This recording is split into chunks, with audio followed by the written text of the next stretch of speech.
Hey, what's up, Roxstars? It's Rox, and I am coming to you today with the review for Real Housewives of Atlanta, Season 11, Episode 9. I did not know that there was a show on it yesterday. Like I told you guys, I'm on vacation. I just have ignored schedules and shit, stuff that I don't normally do. I didn't know that Real Housewives, I thought they said it wasn't coming on this week, but it did. So I watched it this morning, and now we're going to do the review. It is New Year's Eve morning, and I'm trying to get this done before I go inside and take my tree down and all my Christmas decorations and clean my chitlins. Y'all getting ready for the new year. Got to bring it in right with the good luck foods. That is your chitlins, that is your greens, that is your black eyed peas. Okay, a little jiffy on the side, some white rice, all that together makes for a blessed 2019. I'm looking forward to the new year. 2018 was a cool year for me. Some things happened. I did go through a few things on my channel, but hey, we are still here. We are still strong, you guys. So nothing really happened on the show yesterday. It was a filler episode, which, I guess I don't know why they do these shows and it don't really be about shit. But I mean, whatever, you guys. It was entertaining enough, I guess. So let's get to it, shall we? All right, you guys, let's start with Shamari. Shamari's in the backyard, I guess at her house or her mother's house. I'm not really clear on whose home that they're at, because I heard that they lived somewhere in some high rises. But anyway, that's neither here nor there. How about Shamari look just like her mama, and the mama looked like Ronnie DeVoe, and Shamari looked like Ronnie, and Ronnie looked like... I was like... Charlotte, they don't all fucking look alike, like some aliens a little bit. Them babies, they all look exactly alike. The baby's as cute as can be, though. Ronnie is there with her, but he's about to leave. He's got a show that they got to do in Macon. Okay, so see you later, baby. Gives her a kiss and he leaves. So the mom sits down with her and says, so how was your trip with the girls? Shamari says it was great. She had a good time, just hanging out with them, getting to know everybody. Okay, the mama was like, what about the one that called me a bitch? I said, now how'd you find out about that, mama? You didn't know about the trip, but you knew about her calling you a bitch. Oh, okay. Shamari was like, oh, don't worry about her. That's the one with all the warrants. Okay, we don't worry about people like that. Shamari tells us as quiet as it's kept, her mama will get in that ass. Okay, mama will get you straight. Mama says, and speaking of everything that's going on, it's been a year. You've had these babies. How's life going for you? And Shamari says, you know what? It's a whole lot easier now. I would imagine twin baby boys is a whole lot of work. Twin babies, period. That's a lot of... If I had two Joes Lord have mercy. The mom is proud of her because she sees her making all the sacrifices that she has to make. And Shamari says, well, she just wanted to make sure that somebody is home with her kids, okay? Because when she was growing up, her mom was an OBGYN assistant. I thought she was about to tell us the lady was a doctor, but she was like, she's an OBGYN assistant. She's working all of these jobs growing up, and Shamari was home by herself a lot, so she had to figure a lot of things out on her own. And, her mom starts to feel pretty bad about that because, it wasn't like she was just gone because she was having a good time. She was trying to provide for her family. We as parents, sometimes we just feel guilty because we're just not sure if we're doing this right. Shamari says, no, mom, you don't have to feel like that because you did what you had to do. You were a very phenomenal woman. I thank you so much for everything that you've done and you sacrificed. It's never feel, you should never feel like you didn't do anything for me. But I did feel for her mom at that time because I was just like, it's hard enough with two parents. When it's just one parent trying to make sure that their children have, I'm sure it could be difficult. So Shamari makes sure that her mom knows that she was an amazing woman, that she is an amazing woman. Now that she doesn't have to work as much, Shamari and I guess Ronnie are in better places to help her and can help with the family and the kids, the babies, the grandkids. So it's all good. So don't you worry too much about it, mama. It's all good now. Now we see Porsha. She's at home and she's in the bed, okay? And she don't feel well. I was like, well, is she having morning sickness? No. It's PJ. PJ has gas in me, passed gas in me, and now I have gas. Is it the baby in the sack? Like, you don't really have gas from the baby. Okay, but whatever. She probably just has gas on her own. You know, your insides be like a fucking whole nother level of uncertainty when you're pregnant. You feel like you have a foreign object, a foreign thing in your body. I guess that's not the real, you know, touchy-feely way of describing it, but she just has gas. You know, her sister's there, and her fiance is trying to make sure that she's okay. Her sister tells him to stick his finger up her butt and, you know, help relieve it. I was like, girl. Excuse me, we do not do anal play. That ain't what Kandi said. But with all this going on, even still, Porsha hungry. She want to know when old boy fixed to go downstairs and cook. Where's the breakfast? Then later on, we see them on their way to the doctor's office, and they're both nervous. We gotta be able to see the baby today. Yeah, this is the ultrasound. I guess this is the official, even though it wasn't the official, you could tell, but this is supposedly the official first visit of the doctor since she's been pregnant. And this is the same fertility specialist doctor that she went to when she was with Cordell. Okay. Did you guys see the flashback that they showed to her and Cordell? I said, girl, you know you was thin as hell. Was Cordell feeding her? Anyways, when she sits down with the doctor, you know, the doctor tells her there's some special circumstances, and because of that, she's going to have a C-section. You know, Porsha was just like, oh, okay, well, this kind of got me by surprise because I always imagined me having little PJ at home in a water birth, so this is just a little different. I said, girl, water birth? Okay.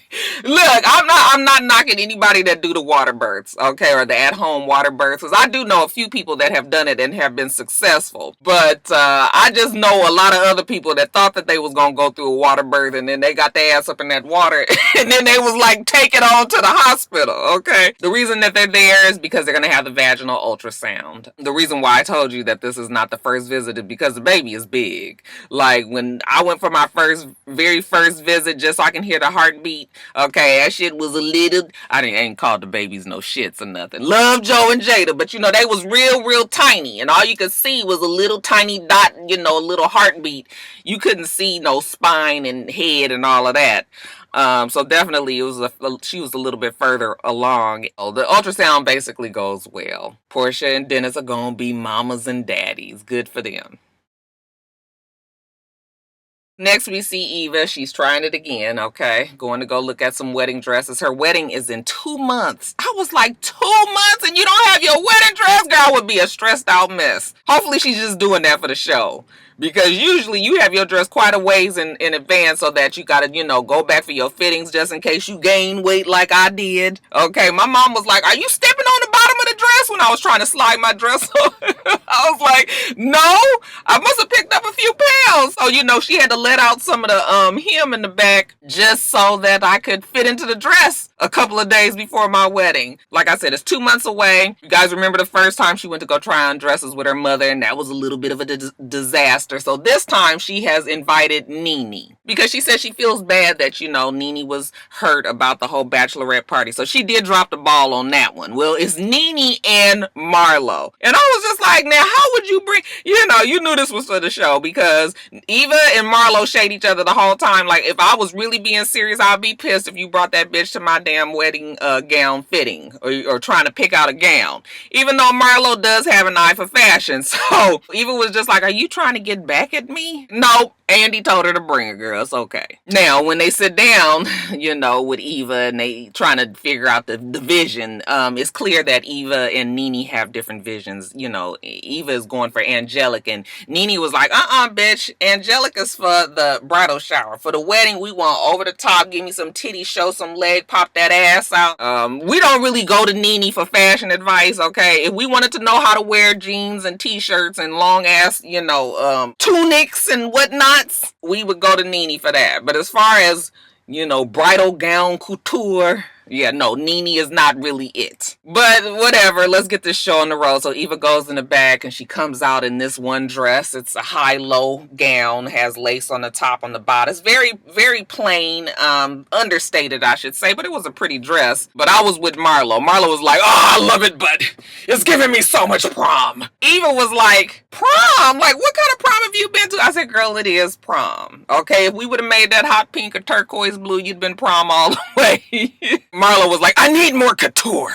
Eva goes back in the back and she comes out in something way more appropriate. It was very beautiful. It was lacy on the top, and the bodice was satin underneath. And the skirt, was long and pretty and flowing. And Nene was like, she loves it. All she needs is that, they need to cut a slit up in there so she could have her thigh and her legs out. Marlo was like, and I got one more thing. I need 10 pounds off. Nene was like, bitch, you got your motherfucking nerves. Okay, you big. And Marlo was like, we both big. Shit. We are both big, and I'm just trying to help the girl out. It'll look much better if she lost some weight. Well, Eva just had a baby. Marlo was like, how long ago? And she said 13 weeks. She said, okay, that was 13 weeks enough for you to get this weight off.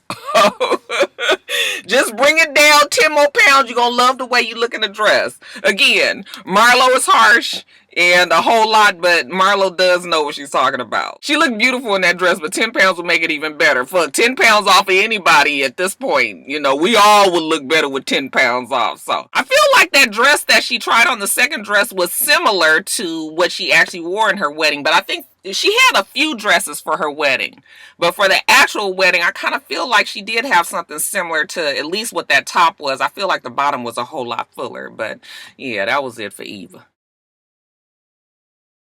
Now we see Nene, she's calling her son, Brett. He's supposed to be helping her out at Swag Boutique.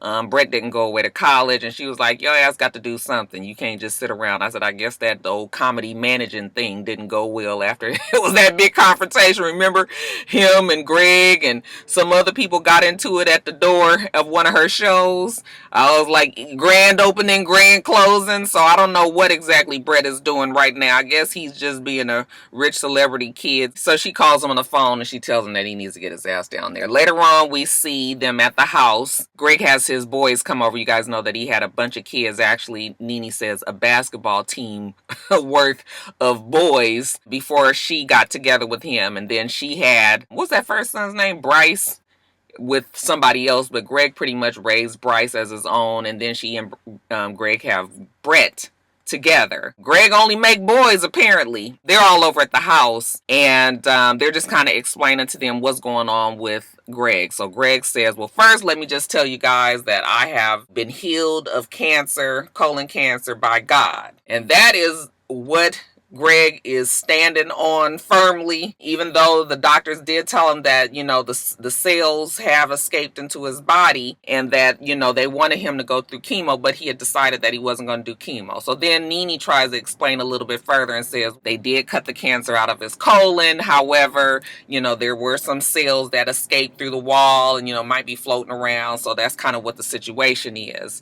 Then they have a discussion about colonoscopy. It was actually a good thing to see on TV, because I do know that there are a lot of black men especially that are leery of having colonoscopy, lower GIs, because we know that the test does involve them going in through your butt or whatever, and they just feel like, they just don't want people. But listen, you have got to be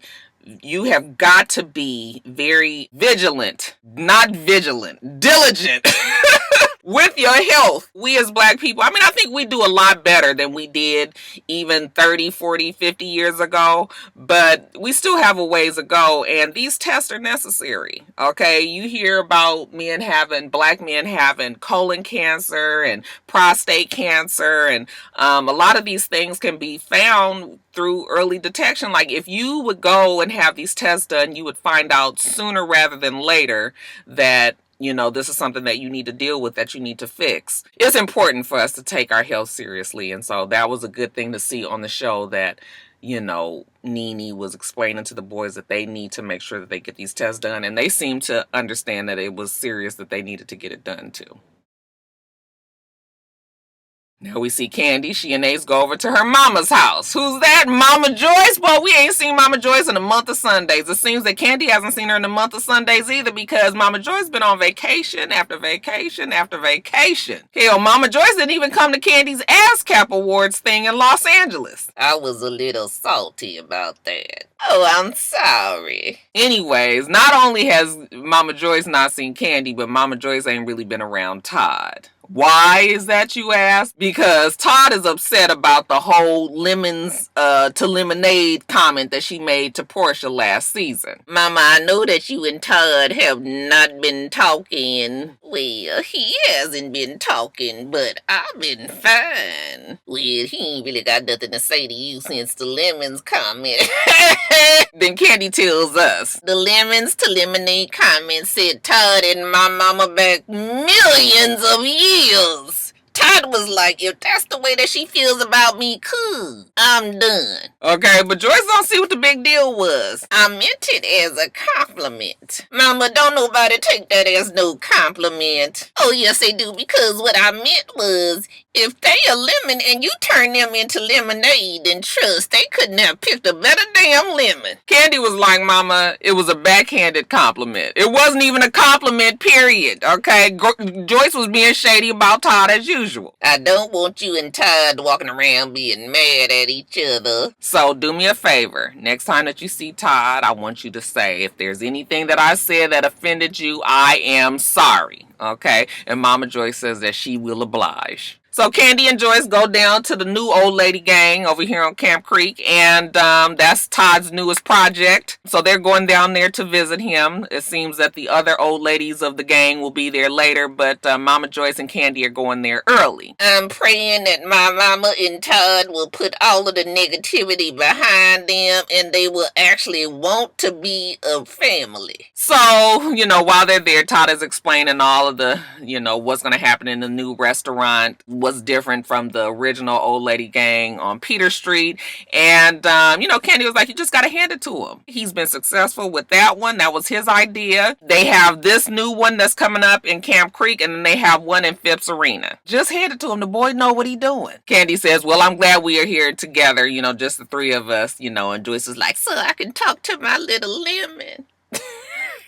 Todd was not feeling that, okay? So then she sit down and she says, Todd, listen, I am so proud of you and I love you. I didn't want for what I said to be offending. When I said lemon, I was thinking about her. Because, wow, if I produced a lemon, then I must be a hell of a lemon tree. And Kandi is over there listening like, because this is beginning to not make any sense, okay? Well, Todd still feels like, look, the reason why he felt so bad about it is because you went to Porsha and you knew that Kandi and Porsha had problems and you went to her first and said some shit like that. Now, he knows that Kandi be hurt behind the fact that him and Joyce can't get along, because Kandi wants everybody to be one big happy family. So, he just wishes that it wasn't the way that it was with Joyce. It's always something. Well, Todd, listen, I got the best intentions for you guys. And the way that you raised Riley as your own, that really means something to me. Okay, because her daddy ain't shit. So we will see if this will put the Burress and Tucker family back together. Okay. What is Joyce's last name? Joyce? Oh, I can't even think. It's not Burress either. I can't think of her name. But we'll see if we can all come back together as a unit. See if we can have more dinners together, more vacations together. I was like, Todd, Joyce is always going to be Joyce. People don't get to be in their 60s and then, get to changing. That's always how she's going to be, with a little bit of shade, because she knows that her daughter is the more successful of the two of you. And I would just ignore her, because if Kandi seems to have all her faith in you and you guys have been able to work it out, so, fine the way it is now, then... Don't even worry yourself about Joyce. We all know how she is at this point, so just move on with your life. And then lastly, you guys know Will. So you guys know she's leaving for Howard. We are down to the wire now. Everybody kept on tweeting me and telling me how I was going to be crying and shit on this part of the show, and I really wasn't. I think it's because I feel like Noelle has been off for a year and really has been kind of doing her own thing. Not saying that she's just been running the streets, but she has been gone, and Cynthia's been traveling quite a bit too, so they haven't really been together like that. It would be different if she was going straight from high school, or she was homeschooled. So if she was going straight from being up under Cynthia as a homeschooled child and then going off to college. But I just feel like she had that gap year, okay, maybe It's just different because now Cynthia knows that she officially will be living somewhere else. Okay, so maybe that's why she feels, a certain kind of way. But I was just watching the whole thing like, okay. I could definitely relate. It was hard when Joe was leaving. It actually was easy when I dropped him off because he was so preoccupied with, going and doing the activities on campus. He was ready to kind of get his shit in his dorm room so he can go do what he wanted to do. And so it wasn't as much of a tear-jerking experience as I thought it would be. It was all the build-up was harder. We'll see how it is with Jada. It's probably going to be much different with Jada because Jada and I have a different relationship.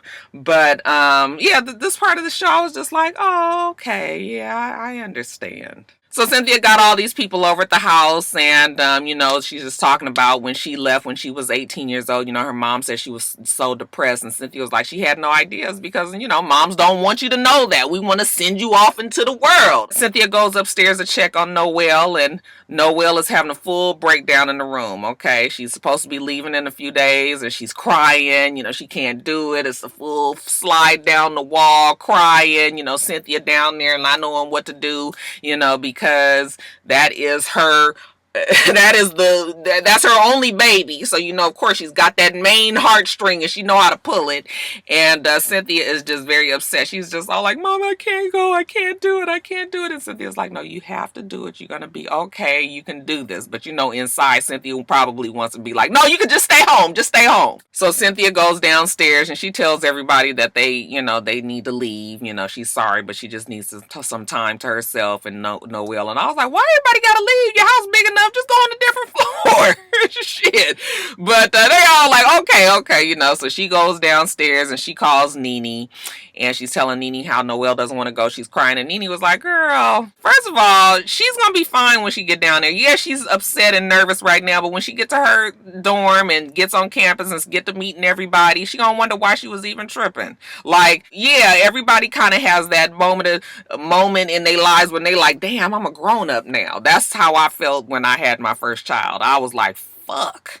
I am responsible for another life. I have never had a moment of clarity like when I looked down at Joe's screaming ass for hours on end and realized that nobody is going to be responsible for this child like I am. Okay, so it was definitely it was a reality check for that ass. But anyway, I guess Noelle this is the biggest event in her life now. So that's what she's facing, and Nene tells her she's gonna be fine, and Cynthia's like, you're right. She does call Leon because he's always just the voice of reason and he's the sterner of the parents. I don't know if that's a word, more stern parent. He gives her some words of wisdom. You're gonna be fine. You just gonna have to go, okay? You definitely going though, so get yourself together.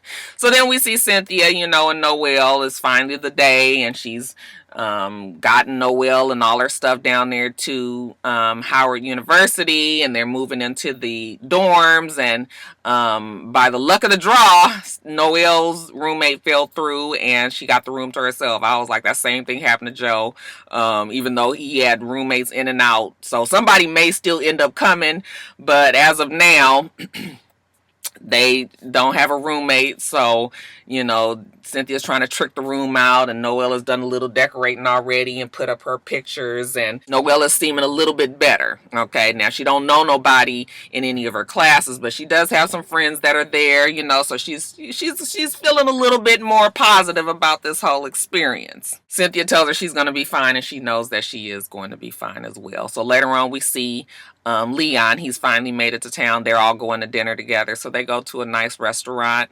and Leon sits down and tells Noelle about his times at Loyola Marymount. Okay, that is a prestigious university in Los Angeles or Malibu, or no, not Malibu. That's Pepperdine. Loyola is like in Marina del Rey area. But anyway, Los Angeles proper. Again, they're just giving her positive words of encouragement. You're going to be fine, yada, yada, yada. And then when the dinner is over, it's time for her to go back to her dorm. Leon didn't call the Uber. And Cynthia's like, no, we can't take her back to the room. He was like, no. you can't go back on campus anyway. So let her go on in this Uber. This is real life. This is what she's going to be doing anyway. She might as well no time like the present. So let's go on and say bye to her right here on this corner. You know, and Cynthia's looking like, oh my God, I can't be putting my baby in this Uber. Noelle kind of wants her to come back to the room as well. But Leon's like, nope. This is it right here. Okay, so they give her the hugs and she gets in the Uber. You know, the Uber just sitting there waiting like the 5-minute grace time. And then she gets in the car and, you know, she's hanging out the window and she's blowing them kisses and Uber drives off. She's going to be fine. Okay, these kids are going to be fine. But I did feel a little sorry for Cynthia. You could tell when she looked at that car drive off that she just kind of wished that she was going with her. But again, we've got to give our children chances to grow, right? So this is just what it is at the time. Noelle's gone away to college. All right, you guys, let me get off of here so I can get my day going. What y'all doing for New Year's? Okay, y'all getting y'all good luck foods on too? I know a lot of you guys and new niggas don't eat chitlins and all of that. So just tell me what y'all eat for the new year. Some people substitute chitlins for what? Pork chops? How do you guys have pork chops? Don't have shit to do with nothing. I guess because it's still pork. I guess so. Whatever y'all eat, whatever y'all do, if you guys are going out tonight, please be safe.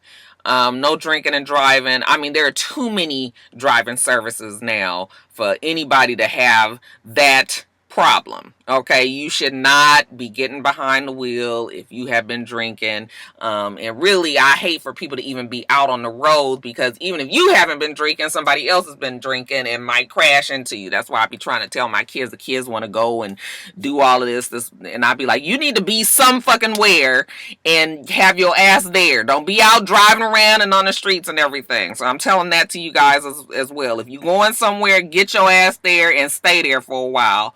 Okay, and let all the drunk motherfuckers that's out there get their asses home or whatever they doing, and then you get yourselves home safely too, because I want to see you all in 2019. We getting back to the regular schedule, I guess, this week. So we got Black Ink Chicago and Love and Hip Hop Miami and Top of the Blogs. We are definitely going to have a Top of the Blogs for the new year this week as well. Okay, but Rocky love y'all. Okay, Rocky love the Roxstars. So let me get off of here. Make sure that you rate, comment, and subscribe to the channel. itsrox. The channel is for itsrox, and everything else I do will be in the bottom bar. All right. So I hope that you have a wonderful, wonderful rest of your day, and I plan on doing the same. Till next time, Roxstars. Bye.